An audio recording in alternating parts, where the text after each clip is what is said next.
সম্পূরক প্রশ্ন। মাননীয় স্পিকার,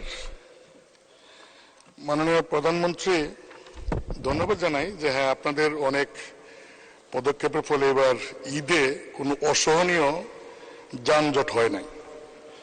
মাননীয় প্রধানমন্ত্রী, ঈদের 15 দিনে বিআরটিসির হিসাব মতে সড়ক দুর্ঘটনায় 320 জনের মৃত্যু হয়েছে।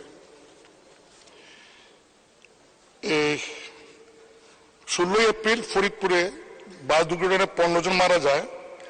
এডিসি ডিসি সেইটা একটা তদন্ত কমিটি করে তারা বলেন যে এই বাস দুর্ঘটনায় 15 জন মারা যায়, বাসটার ফিটনেস ছিল না।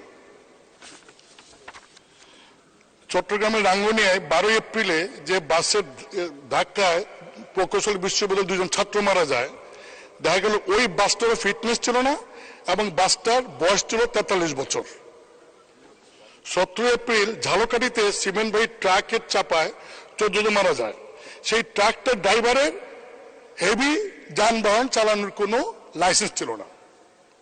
19 এপ্রিলে রাজধানীর বিমানবন্দরে নিরাপত্তা ওয়াল ভেঙে একটা বাস ঢুকে চাপা দেয়, একজন প্রকৌশলী মারা যায় বেবিচকের।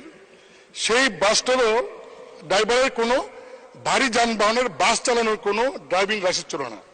মানে প্রধানমন্ত্রী, আপনি আজ থেকে বেশ কয়েক বছর আগে ক্যাবিনেটে ছিলাম, তখন অনেকগুলি নির্দেশনা দিয়েছিলেন রোডসে নিরাপত্তার জন্য। একটা ছিল যে সড়কে বিভিন্ন জায়গায় ড্রাইভাররা ঘুমানোর জন্য, রেস্ট নেওয়ার জন্য রেস্ট রুম, প্লাস কোন ড্রাইভার জন্য মানে এই যে গাড়ি চালায় করতে গিয়ে পরে কিন্তু এই গাড়ি চালাতে গিয়ে তারা ওগোমা থাকে।